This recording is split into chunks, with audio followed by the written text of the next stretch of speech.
সুধী দর্শক সবাইকে আন্তরিক শুভেচ্ছা জানিয়ে শুরু করছি ডক্টর টিভি নিয়মিত আয়োজন স্বাস্থ্য সমাধান presented by Ibn Sina pharmaceuticals industry PLC এবং নলেজ পার্টনার গ্যাভিসল।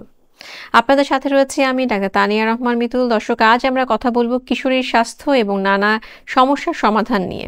আমাদের সাথে আজ দেশের একজন স্বনামধন্য অধ্যাপক উপস্থিত রয়েছেন। আমাদের সাথে রয়েছেন অধ্যাপক ডাক্তার জিনাত আরা নাসরিন, অধ্যাপক gynae and obs department, Z Sikdar medical college এবং হাসপাতাল, সেই সাথে madam secretary general Bangladesh menopause society. Madam, প্রথমে অনুষ্ঠানের পক্ষ থেকে আন্তরিক শুভেচ্ছা। সেই সাথে ম্যাডামের কিন্তু আরও একটি পরিচয় রয়েছে, madam secretary general Bangladesh menopause society. Madam, অনুষ্ঠানের পক্ষ থেকে আবারও আন্তরিক শুভেচ্ছা। কেমন রয়েছেন? খুব ভালো আছি, সকলের জন্য রইল আমার শুভকামনা। ম্যাম, আমরাও খুব ভালো আছি এবং জানতে চাচ্ছি যে আজকে কিশোরীর স্বাস্থ্য নিয়ে কথা বলবো। যে আজকের কিশোরী, সে তো ভবিষ্যতের আমাদের মা, সে একজন নারী। তো গাইনোকোলজিক্যাল কিছু সমস্যা নিয়ে তো তারা আপনাদের কাছে আসে, কি ধরনের সেই সমস্যাগুলো? হ্যাঁ, এটা তো খুব গুরুত্বপূর্ণ একটা প্রশ্ন যে আজকের কিশোরী আমাদের আগামী দিনের ভবিষ্যৎ, আগামী দিনের সমাজ, সুতরাং তার তো ভালো থাকতেই হবে। তবে দেখা গেছে যে কিশোরীদের কিছু কিছু গাইনোকোলজিক্যাল সমস্যা রয়েছে। যেমন যদি খুব ছোট করেও বলি, অনিয়মিত মাসিক, এই যে এলোমেলো মাসিকগুলো হয় তাতে তারা খুব বিব্রত হয়। তবে দেখা যায় যে মাসিকের সময় প্রচণ্ড পেটে ব্যথা, এটি কিন্তু আরেকটি গুরুত্বপূর্ণ তাদের কষ্টের ব্যাপার। তারপর রয়েছে সাদাস্রাব, অহেতুক সাদাস্রাব নিয়ে তারা খুব চিন্তা করছেন, ভাবছেন, দুর্ভাবনা করছেন। তারপর রয়েছে যে অনেক কিশোরী মুটিয়ে যাচ্ছেন, যেটাকে আমরা পিসিওএস, আমরা হয়তো কথায় আসবো, পিসিওএস বলে। তারপর রয়েছে যে কিছু কিছু আমাদের নারীরা রয়েছেন, তাদের জন্ম নিয়ন্ত্রণের ব্যাপার আসে। কারণ কিশোরী হলেই যে সে একদম ফুরফুরে পাখির মতো ঘুরে বেড়াচ্ছে এমনটি তো নয়, তার বয়ফ্রেন্ড থাকছে অথবা তার বিয়ে হচ্ছে, সুতরাং একটি একটি সমস্যা। তো এই যে নানা ধাপে অনেকগুলো কথা বললাম, এই যে শারীরিক পরিবর্তন, তার সাথে সাথে কিন্তু মানসিক পরিবর্তনের যথেষ্ট অবকাশ রয়েছে। খুব সুন্দর করে কিন্তু ম্যাডাম বুঝিয়ে বললেন। তো প্রথমে যে বিষয়টি আসলো যে মাসিকের গন্ডগোল কিংবা এলোমেলো মাসিক, যখন মাসিকটা স্টার্ট হয়, দেখা যায় কারো কারো অস্বাভাবিক ব্লিডিং হচ্ছে, সে একদম স্কুলে যেতে পারছে না, বিছানায় পড়ে যাচ্ছে। অনেকে আবার মাসিকটা হওয়ার পর আবার অনেক দিন বন্ধ, মাসিকটা আবার স্টার্ট হচ্ছে না। তো সেই সব কিশোরীদেরকে আপনারা কিভাবে অ্যাসিওর করছেন? হ্যাঁ, এটি আমি বলেছি যে সবচেয়ে যদি 4টি কিশোরী আসে তাদের মধ্যে একজন কিন্তু এই অ্যাবনর্মাল ইউটেরাইন ব্লিডিং অথবা অনিয়মিত মাসিক নিয়ে আমাদের কাছে আসছে। তো প্রথমত এটি মানে খুব একটা আশা জাগানোর কথা যে দেখা যায় 99% মেয়েদের কোনো কঠিন কোনো সমস্যা থাকে না, এটি কিন্তু খুব ভালো জিনিস। অন্যদিকে 1% মেয়েদের, কিশোরীদের দেখা গেছে কোনো না কোনো সমস্যা রয়েছে। সুতরাং তারা যখন আমাদের কাছে আসেন, তারা বাবা মা ভাই বোন নিয়ে আসেন, আমরা অত্যন্ত যত্ন করে হিস্ট্রি নিই যে এই যে এত বেশি বেশি মাসিক হচ্ছে তার কারণটি কী, তার কি কোনো জন্মগত ত্রুটি রয়েছে? কারণ ব্লাডে বা রক্তে জন্মগত কোনো ত্রুটি থাকলে অনেক বেশি বেশি মাসিক হয়, এটি একটি ব্যাপার। তারপরে তার কোনো হরমোনাল ইমব্যালেন্স রয়েছে কিনা সেটি দেখে নেওয়ার চেষ্টা করি আমরা। তারপর তো জরায়ুতে কোনো সিস্ট বা ফাইব্রয়েড এগুলো থাকতেও পারে, নাও থাকতে পারে। সুতরাং ইতিহাস নেওয়াটা খুব যত্ন করে আমাদের নিতে হয়। তারপরে আমরা একটু সামান্য তাকে এক্সামিন করি, সে তো ছোট্ট মানুষ, তার হয়তো ব্লাড প্রেশার, পালস, ওয়েট এগুলো দেখে নিই, মানে একটু পেটে হাত দিয়ে দেখে নিই। তারপর কিছু টেস্ট করতে দিই, মোস্ট কমন যেটা আমরা দিই একটু ব্লাডের টেস্ট, একটু আলট্রাসোনোগ্রাম। এই কটি করে মোটামুটি আমরা বুঝে নিতে পারি যে তার কী সমস্যা হয়েছে। এবং আমি প্রথমেই বলেছি 99% ভালো থাকে। তখন তাদের আমরা অ্যাসিওর করি যে তোমার এই যে ঘটনাটা হয়েছে এটি সাময়িক, হয়তো 2 মাস 3 মাস 6 মাস 1 বছর পরে তুমি ভালো হয়ে যাবে বলে আমরা মেডিসিন দিই। খুব সুন্দর বলেছেন ম্যাডাম। ম্যাডাম, এই যে অনেক সময় দেখা যায় যে খুব বেশি রক্তক্ষরণ হচ্ছে, অতিরিক্ত রক্তক্ষরণ, এই রক্তক্ষরণ থেকে কি সে অ্যানিমিক হয়ে যেতে পারে কিনা, পরবর্তীকালে সেটা কনসিকুয়েন্সেস কোনো রয়েছে কিনা, এই বিষয়কে দর্শকদেরকে সচেতন করার জন্য আপনি কিছু বলবেন? খুব চমৎকার প্রশ্ন। আমি মনে করছি যে এটা খুব হাই ডিমান্ডিং একটা কোয়েশ্চেন, বিকজ আমাদের দেশের ছোট্ট মেয়েটি কিশোরী যখন তার পিরিয়ডটি হচ্ছে, সে লজ্জায় গুড়িয়ে আছে, কুচকে আছে, মার সাথে কথা বলছেন না বা কারোর সাথে শেয়ার করছেন না। ব্লিডিং বেশি হচ্ছে, চুপচাপ সে কাপড় চোপড় নিয়ে ভয়ে কুঁকড়ে আছে। কিন্তু এটি আস্তে আস্তে চাপা থাকতে থাকতে এমনটি হচ্ছে, যখন বাবা মা আমাদের কাছে নিয়ে আসছে একদম পেপার হোয়াইট, সাদা হয়ে গেছে রক্তশূন্যতায়। তো এই যে রক্তশূন্যতা হলো, এটি তো তার শরীরের জন্য যথেষ্ট হুমকি। সুতরাং সবচেয়ে ইম্পর্টেন্ট যে মা বাবাকে জানাতে হবে, অথবা মাকে বা বাড়ির বোন বা ভাবিকে জানতে হবে, স্কুলের শিক্ষককে জানতে হবে যে তার কী কষ্টটি হচ্ছে। সে তো চুপচাপ থাকবে তখন ভয়ের চোটে। তো সুতরাং তার কাছে জেনে নিতে হবে এবং যথাসময়ে ডক্টরের কাছে এসে পরামর্শ নিতে হবে। নইলে যে রক্তশূন্যতা হচ্ছে, তার আজকের রক্তশূন্যতা আগামী ভবিষ্যতে তাকে পথ চলাকে বিব্রত করবে এবং তাকে অসুস্থতার জটিলতায় নিয়ে যাবে। খুব সুন্দর করে ম্যাডাম বুঝিয়ে বলেছেন। ম্যাডাম এবার যে বিষয়টি নিয়ে আসবো, আরো একটি গ্রুপ আমাদের কাছে আসে যে সে হয়তোবা খুব লিন অ্যান্ড থিন, এসে বলে যে ম্যাডাম প্রচুর সাদা স্রাব ভাঙে, শরীর থেকে সব প্রোটিন বুঝি বেরিয়ে যাচ্ছে। অনেক ইচিং ভালভা সেই কমপ্লেনটি করে যে তার প্রাইভেট পার্টে অনেক ইচিং এবং প্রচণ্ড সাদা স্রাব ভাঙছে। তো আপনার কাছে জানতে চাইবো, আসলেই কি তার শরীর থেকে সব প্রোটিন জাতীয় পদার্থ চলে যাচ্ছে কিনা এই সাদা স্রাবের মাধ্যমে, নাকি তার শুকনাজনিত কারণেই সে আসলে এত বেশি সাদা স্রাবে আক্রান্ত? ম্যাডাম যদি আমাদের দর্শকদেরকে ক্লিয়ার করে হ্যাঁ, বলতেন। এটি খুব মজার একটি প্রশ্ন। আমরাও দেখেছি যে বাবা মা বিশেষ করে উদ্বিগ্ন হয়ে এসেছেন যে আমার মেয়ের শরীর থেকে এত সাদা স্রাব যাচ্ছে, সকল প্রোটিন বেরিয়ে যাচ্ছে। এটি কিন্তু একটা মিথ, একটা মিসকনসেপশন, একটা মিস ইনফরমেশন। তো আজকে আমরা দর্শকদের জানাতে পারছি যে এটি কোনো প্রোটিন বেরিয়ে যাওয়া নয়, এটি একটি মেয়ের স্বাভাবিক জীবন পরিক্রমায় তার সাদা স্রাব যাচ্ছে। তবে সাদা স্রাবটি এই যে কৈশোর থেকে একদম যৌবনে পা দেবার যে অ্যাডাল্টহুডে যাবার সময় এটি একটু বেশি হবে। আবার ছোট্ট শিশু থেকে যখন কৈশোরে আসবে তখনও তার সাদা স্রাবটা একটু বেশি যাবে। এটি কিন্তু তার হরমোনের চেঞ্জের জন্যই হচ্ছে। তবে হ্যাঁ, দেখতে হবে যদি সাদা স্রাবটা অতিরিক্ত যায়, আমার মনে কোনো গন্ধযুক্ত স্রাব যায়, রক্তজনিত স্রাব যায়, অথবা সবুজ বা হলদে হলদে যাচ্ছে, অথবা সেই সাদা স্রাবের সঙ্গে অসম্ভব চুলকানি রয়েছে, তখন আমাদের এটিকে নিয়ে চিন্তা করতে হবে। এটি কোনো প্রোটিন নয়, এটি ইনফেকশন, হয়তো বা ফাঙ্গাল ইনফেকশন যেটা বলি আমরা, ছত্রাক বা প্রোটোজিয়া যেটা ইনফেকশন বলি, ওই ইনফেকশন হলে সাদা স্রাবগুলো এরকম হয়। তখন তো তার যথেষ্ট সুন্দর চিকিৎসা রয়েছে, অতএব ভয়ের কিছু নেই, প্রোটিনও কিছু যায় না। তবে ছোট টোটকা আমরা বলতে পারি, যেন বাড়িতে মা বা বোন তাকে বলতে পারে যে তুমি ডাবের পানি খাও, পানি বেশি করে খাও, চেঞ্জ করবে তোমার আন্ডারগার্মেন্টস, এবং একটু ঘুমোতে হবে ঠিকমতো, হাইজিন মেনটেন করতে হবে, একটু ঘুমোতে হবে, এবং শাকসবজি প্রচুর খেতে হবে, ফ্রুটস বেশি খেতে হবে, মানে জুসি খাবার যেটা রসালো জিনিস সেগুলো বেশি খেতে হবে, ঘুমাতে হবে পর্যাপ্ত, তাহলে কিন্তু সাদা স্রাবের সংখ্যাটা কমে যায়। আরেকটি গ্রুপ অফ কিশোরীকে আমরা ইদানিং দেখছি যারা কিনা আসে মুটিয়ে যাচ্ছে হঠাৎ করে, এবং তার মুখে এক ধরনের একনি দেখা যাচ্ছে, ঘাড়ের অংশটা কালো হয়ে যাচ্ছে, চুলগুলো পড়ে যাচ্ছে, এবং সবচেয়ে যে ভাইটাল কমপ্লিকেশনটা কিংবা কমপ্লেইনটা নিয়ে আমাদের কাছে আসছে, মাসিকটা এলোমেলো হয়ে গেছে, মাসিক হতেই চায় না, সেই মাসিক হলে আবার ভালোও হতে চায় না। এই বিষয়টিকে ম্যাডাম পলিসিস্টিক ওভারিয়ান সিনড্রোম, আপনার কাছ থেকে আমরা জানবো। হ্যাঁ, এটি নিয়ে আমি কিন্তু শঙ্কিতই রয়েছি। কেন পলিসিস্টিক ওভারিয়ান সিনড্রোমটি এত দ্রুত বাড়ছে, যেন মনে হচ্ছে যেন আমাদের মানে বাংলাদেশের প্রচুর হচ্ছে। আসলে শুধু বাংলাদেশেই নয়, সারা গ্লোবাল, মানে পুরো ওয়ার্ল্ডের দিকে আমরা যদি তাকিয়ে দেখি, দেখা যাচ্ছে 15 থেকে 30% উইমেন এখন সাফার করছে এই পলিসিস্টিক ওভারিয়ান ডিজিজে। হ্যাঁ, নর্মাল তো আমাদের 15%, 10 থেকে 15% নর্মাল বলে থাকি, কিন্তু দেখা গেছে যে এখন বেড়ে যাচ্ছে। ম্যাম রোগী দেখলে তো দেখছি 10টার মধ্যে 3জন রোগী তো হচ্ছে পলিসিস্টিক ওভারিয়ান সিনড্রোমে আক্রান্ত। সেটাই বলছি, বিশেষ করে কিশোরী মেয়েদের। তো সেটাই যেগুলো তুমি খুব সুন্দর করে বললে, যে মুটিয়ে যাচ্ছে, কালো হয়ে যাচ্ছে, পিম্পলস বা ব্রণ হচ্ছে অনেক বেশি, মাসিকটা একেবারে অনিয়মিত, 3 মাস 6 মাস পরে হচ্ছে, হলে আর বন্ধ হচ্ছে না, চুল পড়ে যাচ্ছে, ছেলেদের মতো টাক হয়ে যাচ্ছে, অবাঞ্ছিত লোম জমাচ্ছে। তো এই যে একটি মেয়ের যে শারীরিক পরিবর্তন তাকে খুব বিব্রত করছে। সে স্কুলে যেতে লজ্জা পাচ্ছে, কলেজে যেতে ভয় পাচ্ছে, এবং তার সবসময় একটা ইনফেরিয়রিটি কমপ্লেক্স, একটা হীনমন্যতায় সে ভুগছে। সুতরাং শারীরিক পরিবর্তনের পাশাপাশি তার মানসিক কষ্টগুলো হচ্ছে। তো এটি নিয়ে আমার যেটি বলার কথা দর্শকদের কাছে, যে হ্যাঁ, এটি হতেই পারে, এটি একটা অসুস্থতা, কিন্তু এর সুন্দরতম চিকিৎসা রয়েছে। তো বাড়িতে বসে কিছু চিকিৎসা করা যায়, কিন্তু যেমন ধরুন আপনার মেয়েটি মুটিয়ে যাচ্ছে, তার প্রথম কাজ হবে তার ওজনটি কমিয়ে রাখা। বলা সহজ, ওজন কমিয়ে রাখা, কিন্তু মারা যদি সচেতন হন, ছোট্ট মেয়েটিকে যদি আমরা বুঝিয়ে বলতে পারি, লাভিং অ্যান্ড টেন্ডার কেয়ার দিয়ে, শুধু বললে হবে না তুমি কি খাচ্ছ, হ্যাঁ ওজন বেড়ে যাচ্ছে কেন, এই যে তাকে তিরস্কার করলে তার খুব অভিমান হয়, অভিমান হয়ে সে কিন্তু আরও গুটিয়ে পড়ে এবং নিজেকে প্রকাশ করে না।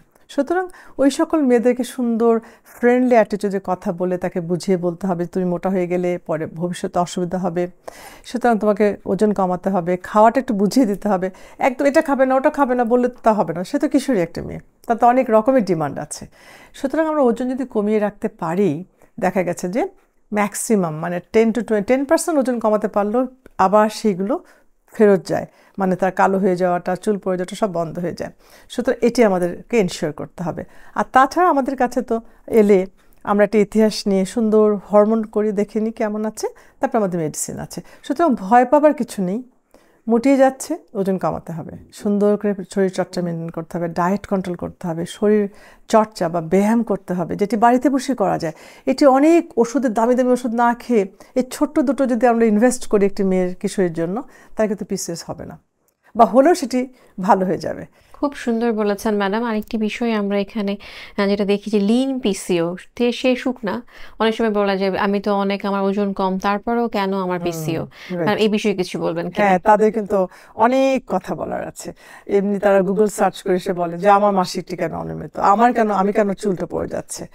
হ্যাঁ, এটি কিন্তু আমরা পিসিওএস এর যদি একেবারেই মূল রুটে চলে যাই, দেখেছি আমরা যে জেনেটিক প্রিডিসপোজিশন রয়েছে, কিছু হরমোনাল এনভায়রনমেন্টাল কিছু পরিবর্তন রয়েছে, সব কিছু মিলিয়ে কিন্তু পিসিওএস।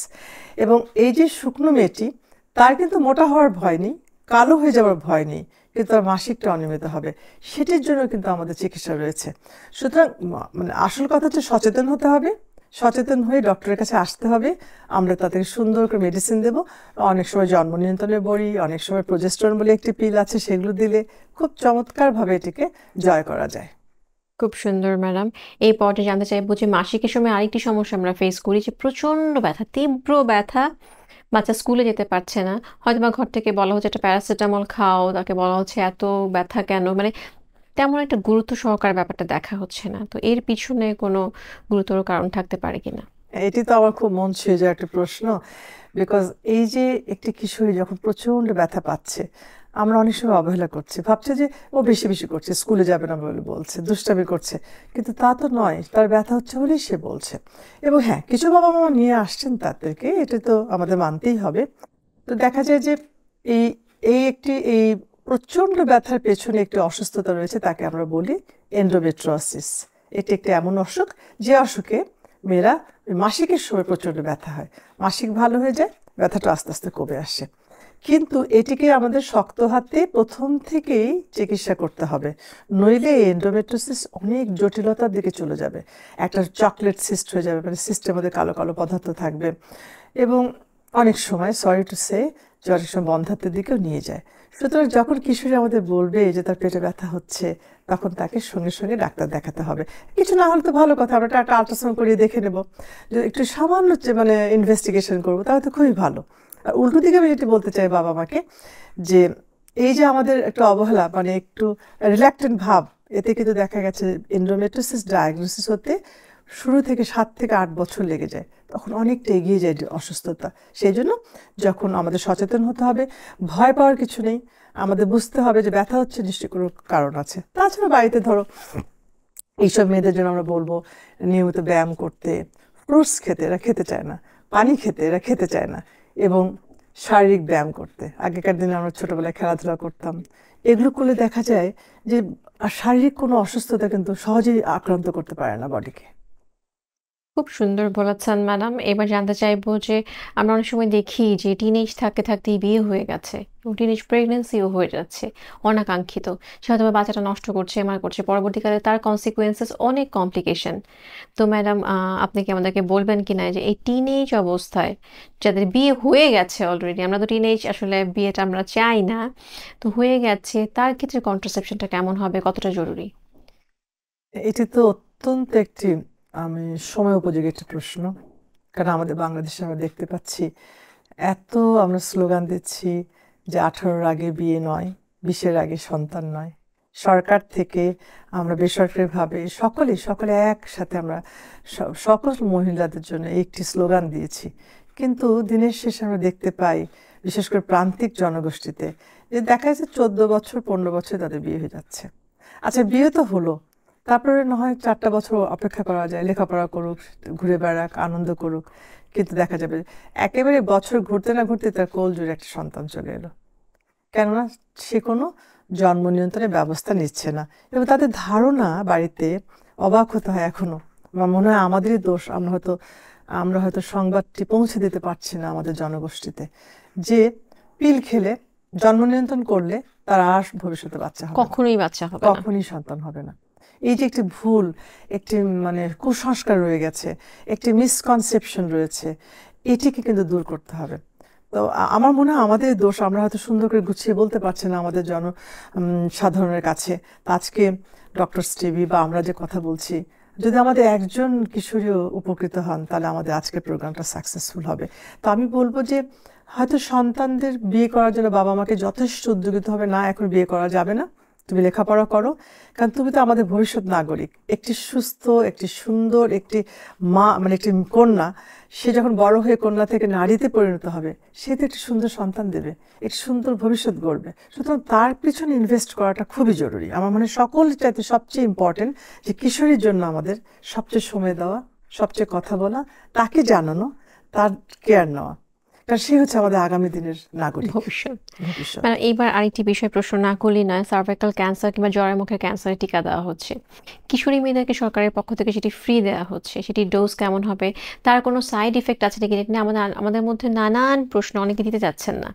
ম্যাডাম কি সে বিষয়ে কিছু বলবেন? হ্যাঁ, এটিতে আমার অত্যন্ত ভালো লাগে, আমি নিজেকে গর্বিত মনে করি যে আমাদের সরকার এখন সকল কিশোরীকে স্কুল কলেজ মানে একটি করে ডোজ দিচ্ছেন, এবং একটি করে ডোজ যেটি দিচ্ছেন সার্ভাইকাল ক্যান্সারের, এটি কিন্তু 100% না, মানে ওই যে আমার 3টে ডোজ যেটা দিতাম তার কাছাকাছি একেবারে 90% এটা একদম ইফেক্টিভ। সুতরাং এটি তো খুব আনন্দের বিষয়। হয়তো অনেক দেশে এখনো শুরু হয়নি, আমরা অনেক লাকি যে আমাদের কিশোরীকে শুরু হয়ে গেছে একদম। এটি আমি সেদিন নেপালে গেছিলাম একটি অনুষ্ঠান করতে, তো ওখানে দেখলাম ওরা এখনো শুরু করতে পারেনি, আমরা তো 1 বছর আগে শুরু করে দিয়েছি। হ্যাঁ, খুব ভালো লেগেছে, আমাকে বলতেও ভালো লেগেছে।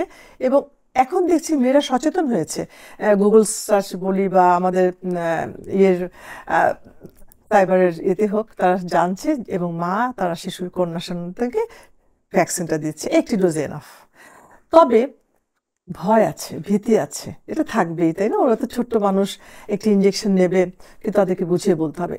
একেবারে অত্যন্ত কম দেখা গেছে সারা পৃথিবীতেই যে মানে ভ্যাকসিনের যে সাইড এফেক্ট সেটি অত্যন্ত কম, 1টা কি 2টো মানে লাখে হয়তোবা সামান্য একটু লালটে টালটে হয়েছে। এছাড়া তো আর কোনো বড় ধরনের কমপ্লিকেশন হয়নি। অনেকে বলছেন মাসিক হয়ে বন্ধ হয়ে যাবে, জীবনে আর মা হতে পারবে না, এমন সব কমপ্লিকেশনের কথা মানে মানে শোনা যাচ্ছে। এগুলো আসলে রিউমার। তো ম্যাডামের মাধ্যমে আমরা ব্যাপারটা ক্লিয়ার হয়ে গেল। এবং সবাইকে আহ্বান করতে হবে যে আপনারা আপনার সন্তানকে নিন এবং ভ্যাকসিন দেবেন। অনেক ধন্যবাদ ম্যাডাম। এবার জানতে চাইবো যে এই যে কিশোরী, তার মেন্টাল হেলথ, অনেক কিশোরীরা ইদানিং সুইসাইড করছে, সাইবার ক্রাইমে জড়িয়ে পড়ছে, তো এই ক্ষেত্রে আমাদের আসলে করণীয়টা কি? হ্যাঁ, এটি কিন্তু একটি ইমার্জিং ইস্যু, এটা আগে ছিল না কিন্তু আমাদের দেশে। মানে কিশোরীরা সাইবার ক্রাইমে 1টা 2টো হতো, কিন্তু এখন তো বেশ হচ্ছে। আমরা কিন্তু খুব পাচ্ছি যে কিশোরীরা একা একা গোপনে করছে, চ্যাটিং করছে ফেসবুকে, হয়তো কোনো খারাপ ছেলের সাথে কথা বললো, সে তাকে ডাকলো, আহ্বান করলো। তো এখন তো আমাদের অনেক মিডিয়া আছে, সে চলে গেল সেখানে তাকে অপদস্থ করছে, তার একটা ফটো নিচ্ছে বা ভিডিও করছে, করে সেটি তাকে ব্ল্যাকমেল করছে। কিশোরী ভয়ে তার বাবা মাকে বলতে পারছে না, কারণ বাবা মা খুব অ্যাংরি হয়ে যাবে। আসলে এখানেই কিন্তু মানে সবচেয়ে যেটা ব্যারিয়ার তৈরি হচ্ছে। একদম আমার মনে হয় যে এই জিনিসটি কিন্তু আমাদের উত্তাতেই হবে। বাইরের দেশে কিন্তু ওরা অনেক খোলামেলা, তো মাকে একটা বান্ধবী সুলভ আচরণ করতে হবে, বাবাকে একটা বন্ধু সুলভ আচরণ করতে হবে। তখন মেয়েটি যদি ভয়ও পায়, সে বলবে মা আমি সরি, আমি তো একটা ছেলের সাথে বাইরে গিয়েছিলাম, আমাকে এরকম করেছে। তখন কি হবে, বাবা মা সচেতন হবে, পুলিশ আছে, আমাদের সোশ্যাল ওয়ার্কার রয়েছে, সবাই মিলে আমরা ঝাঁপিয়ে পড়ে মেয়েটিকে উদ্ধার করতে পারবো। কিন্তু মেয়েটি তো ভয় আর কথাই বলছে না, এবং দিনের পর দিন সে অত্যাচারিত হচ্ছে, তাকে ব্ল্যাকমেইল করছে, এবং আলটিমেটলি সে তার জীবনের সাথে মানে at the cost of our own life সে পৃথিবী ছেড়ে না ফেরার দেশে চলে যাচ্ছে। যে আমি বাবা মাকে কি করে মুখ দেখাবো, সমাজে কি করে মুখ দেখাবো, স্কুলে কি করে যাব, অথচ এটা কিন্তু তার দোষ ছিল না। কতটা দুঃখজনক, খুবই দুঃখজনক। শুধু এটিকে এগিয়ে আসতে হবে। সাইবার ক্রাইমের জন্য এখন তো আইন করা হচ্ছে, এটি যত্ন করে দেখতে হবে, পুলিশদের আরও সচেতন হতে হবে, এবং এই যে অজানা অচেনা ছেলের সাথে গল্প করে বন্ধুত্ব করে হুটহাট করে ছোট ছোট মেয়েরা চলে যাচ্ছে, তাদেরকেও যোগ বুঝতে হবে যে এটি সঠিক নয়, আটকাতেও হবে, তাদের আটকাতে হবে। ম্যাডাম অনেক ধন্যবাদ আপনাকে। অনুষ্ঠানের একদম শেষ পর্যায়ে এসে দর্শকদের উদ্দেশ্যে কিছু বলে আমাদের আজকের আলোচনা আমরা এখানে শেষ করব। অনেক ধন্যবাদ ডক্টরস টিভিকে, ধন্যবাদ এত সুন্দর অ্যাঙ্করিং এর জন্য, ধন্যবাদ। আর যারা দর্শক আমাদের শুনছেন তাদের জন্য রইল আমার অনেক শুভকামনা। আমি এটি বলতে চাইছি যে কিশোরী তোমাকে জানতে হবে, কিশোরী তোমাকে জানাতে হবে, তোমাকে বুঝতে হবে, কারণ তোমাদের দিকে আমার পুরো জাতি তাকিয়ে আছি। আজকে ছোট্ট যে কিশোরী বড় হয়ে উঠবে একদিন, সে হবে একজন নেত্রী, কেউ ডক্টর হবে, কেউ সেবিকা হবে, কেউ স্কুলের টিচার হবে, কেউ এক্সিকিউটিভ যাবে, কেউ হয়তো লিডার হবে। আমাদের দেশ তাদের হাতে, এবং তারা আমাদের একটা সুসন্তান দেবে, একটি সুন্দর সমাজে দেবে। সুতরাং আমাদের সব কিছু ঢেলে আমাদের প্রাণ মন দিয়ে একটি কিশোরীকে আমরা যত্ন করব। কখনোই তাকে আগে আগে বিয়ে দেব না, তার লেখাপড়াটা চালিয়ে যাব আমরা যতটুকু পারি। তারপর যদি সন্তান চলেও আসে, মানে বিয়ে হয়েও যায় কোনো কারণে, তাকে জন্ম নিয়ন্ত্রণ পদ্ধতি দেবো যাতে সে তার লেখাপড়াটি চালিয়ে যেতে পারে, এবং তার শারীরিক যে সমস্যাগুলো সেটিকে আমরা অ্যাড্রেস করব। আর সবচেয়ে বড় ব্যাপার, কিশোরীদের সাথে আমাদের মন খুলে কথা বলতে হবে, একদম প্রাণ খুলে তাদের সাথে বন্ধু বা বান্ধবী সুলভ আচরণ করতে হবে, তবেই আমার কিশোরীটা এগিয়ে যাবে। অনেক ধন্যবাদ ম্যাডাম আপনাকে। আমরা আজকের আলোচনা থেকে অনেক যেমন উপকৃত হয়েছি, তেমন আমরা সবাই অনেক সচেতন হব। ধন্যবাদ ম্যাডাম। ধন্যবাদ সকলকে। দর্শক, আজকের মতো বিদায় নিচ্ছি। স্বাস্থ্য সমাধান presented by Ibn Sina pharmaceuticals PLC এবং নলেজ পার্টনার গ্যাভিসল থেকে। আজ এই পর্যন্তই, আবারও দেখা হবে নতুন কোনো স্বাস্থ্য তথ্য নিয়ে। সে পর্যন্ত সবাই খুব ভালো থাকুন, ডক্টর টিভির সাথেই থাকুন। আল্লাহ হাফেজ।